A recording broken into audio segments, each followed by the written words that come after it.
I am so glad that you decided to come back to another session. This is part 2 of 3 in the area of balancing out your life. And one of the things that we have to believe is that can you walk a straight line, sober of course, when you are out of balance? And the short answer is no. And I'll give you a great demonstration. I want you to stand up, close your eyes, and I want you to walk approximately 10 feet. And you will notice that your dominant side, dominant, unbalanced, is going to cause you to weave to one side. And this was presented to me in a class where we were out in the wilderness, and you cannot rely on your ability to walk a straight line because one leg's stronger than the other, one arm's stronger than the other, parts of your brain are stronger than others. And if you're depending on a balance, it's not going to happen. So that's why we need to really look at the lifestyle. Because if we're going to try to go someplace, then we need to be looking at a balance in that lifestyle. And one of the things that I didn't mention in the first session that I think is very important is that this is not about a judgment. This is about happiness, healthiness, and peace, and serenity, and low stress, and no suffering. Understand that when you make that decision of balancing those 8 different areas, what's going to happen is you're going to make a decision, maybe I don't want to go into management. Maybe I don't want to take on the responsibility of earning $1 million a year. Maybe I don't want to have assets, and that's perfectly fine. I grew up with an individual that was a friend of the family, and that individual was just a worker bee because they didn't want any stress at the end of the day. Their whole goal was after 5 o'clock to go fishing, after 5 o'clock to spend time with their family, after 5 o'clock to go do whatever they wanted. And on the weekends, have weekends off. Not having an individual or a company jerking their chain in order to get them to work extra hours. And when they were done, they left work at work. They did not bring anything home. And I feel that's okay, because we need to have people that like their jobs. I went into a retail store recently, and the individual behind the counter that was servicing me, and by the way, was very nice, congenial, the whole 9 yards. But the bottom line is that they mentioned that in 20 minutes they were out of there. Okay, well, great. I as a customer, don't care. All I care about is the relationship that I have with them. So my point here is that if they need to mention that to a total stranger, there's something out of balance. And when they're out of balance, that's not a good thing. So the 8 areas that we need to prioritize, and you might want to write these down, rewind, write them down, is mental health, physical health, emotional wellness, spirituality, social, environmental, financial, and occupational. When we're in balance, we're able to deal with life and some of life's challenges. When we are in balance, it makes us be able to take a deep breath because we remember we're not emotionally out there doing weird stuff in order to be able to relax. We start using the processes that we've learned in order to be able to make and live through those events. Our decision-making process is so much better, and we'll get into that in the next session, session 3. And the other thing is that when we have these priorities, our life then becomes a life of design rather than accidental or willy-nilly or, ooh, that looks good, and gets us into trouble. Now, one of the mistakes that I had made early in my career was winging it. I would just fall into a vocation. I would fall into romance. I would fall into friendships. I would fall into you name it. And Typically, I fell into a hole, and it was not a pleasant experience, and I got a wonderful life lesson.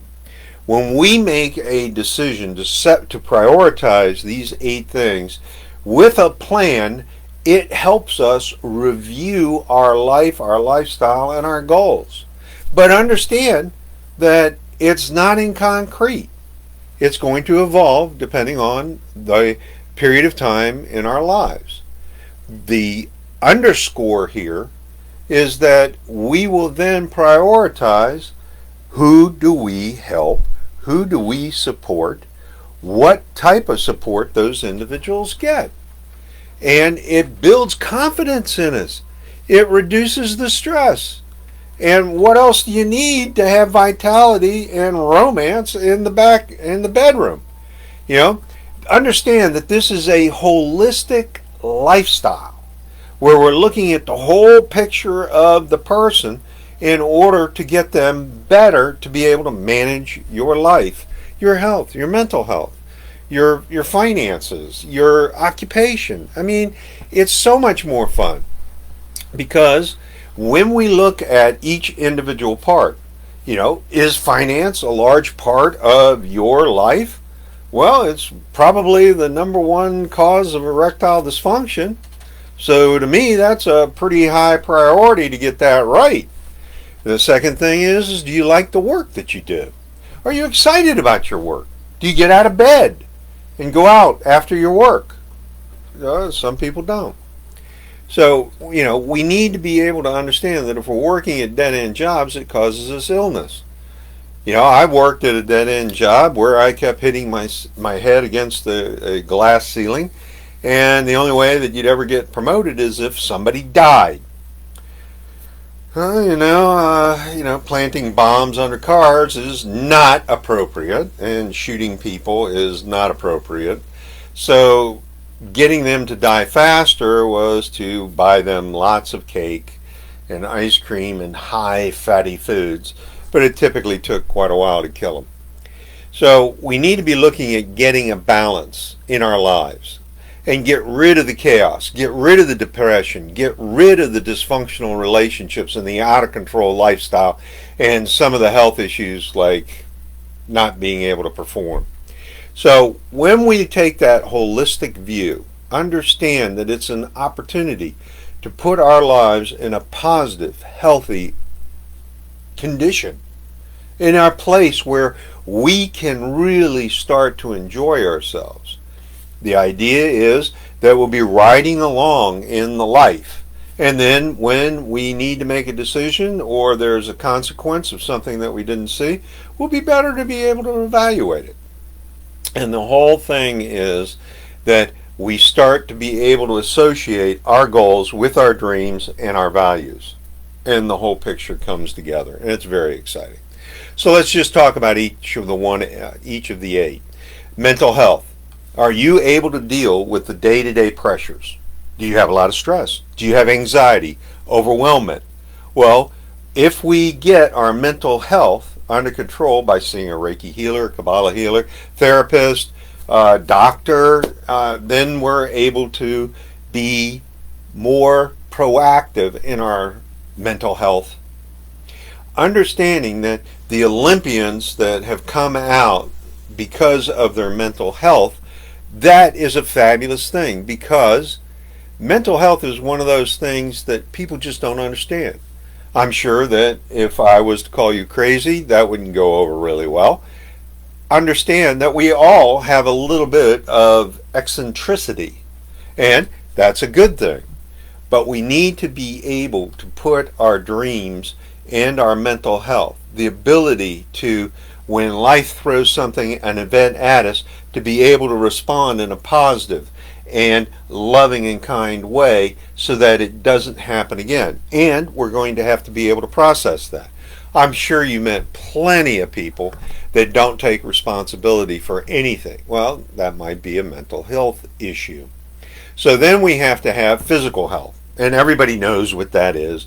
That's running and jumping and all the stuff that's physical. Well, no, it's activities.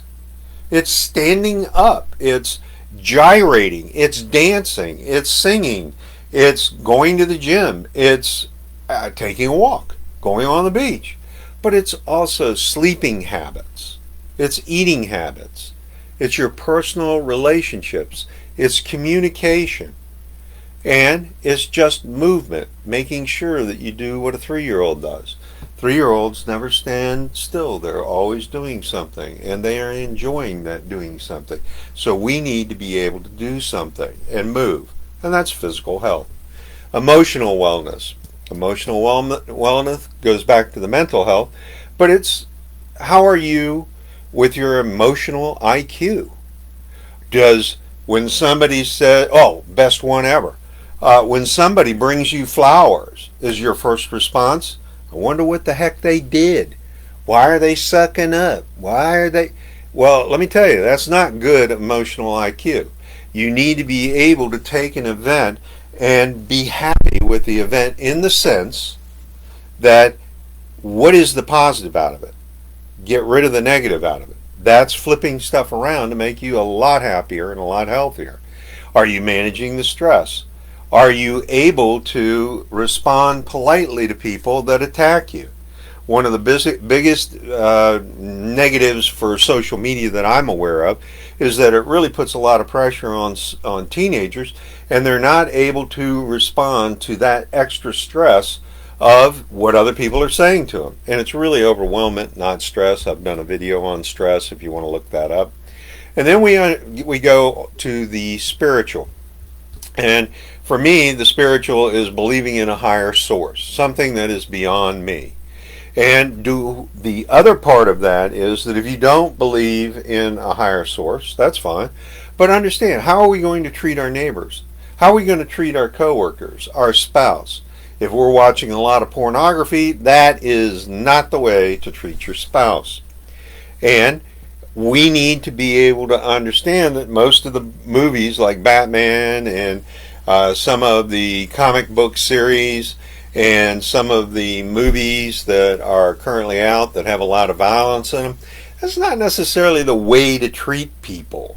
You know, we don't want to be carrying around a 9mm and shooting it on a regular basis. We need to be able to incorporate our spiritual values.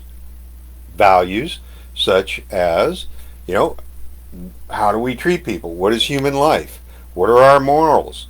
Do we tithe to other individuals? Do we volunteer? This is all about spiritual. Do we take walks out in nature? Are we being humble?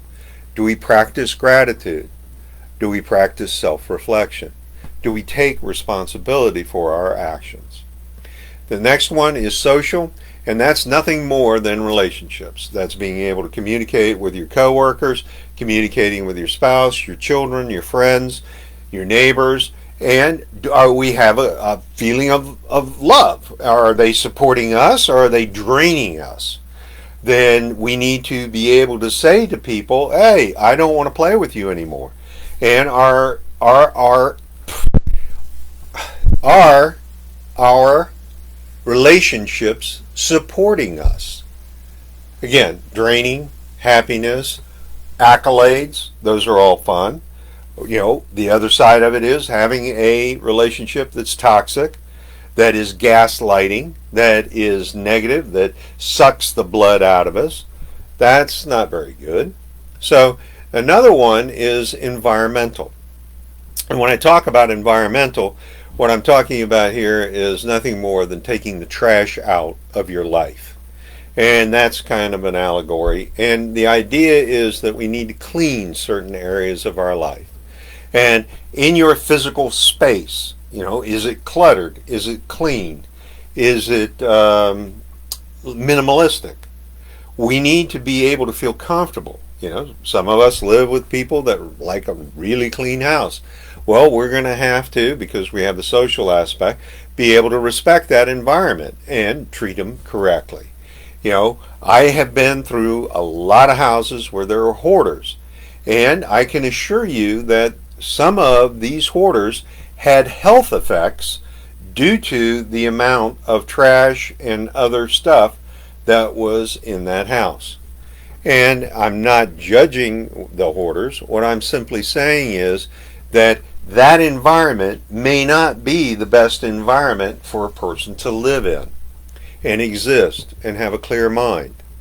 And we want to make sure that our environment resembles our lifestyle and our values. And if we don't want to take out the trash, then we're going to have to live with the smell. We're going to have to live with the mental health, physical health issues. So let's move on to financial. Financial is, do you earn enough money to make you happy? Are you satisfied with the amount of money that you have? Do you respond by the life's events coming along and blindsiding you? Or are you prepared for them because you've got reserves? Do you use your credit card as a buffer but never really pay off that credit card? Do you have the ability to lose your job for 30 days and still be standing rather than going into a bread line or a soup line or getting some kind of assistance? If, as I mentioned earlier, finances are probably the number one reason for male erectile dysfunction. And we need to get that in balance. Back pain is definitely a demonstration that your finances are out of whack, or you feel that your finances are out of whack. The whole idea is that we need to have finances in order to be able to operate.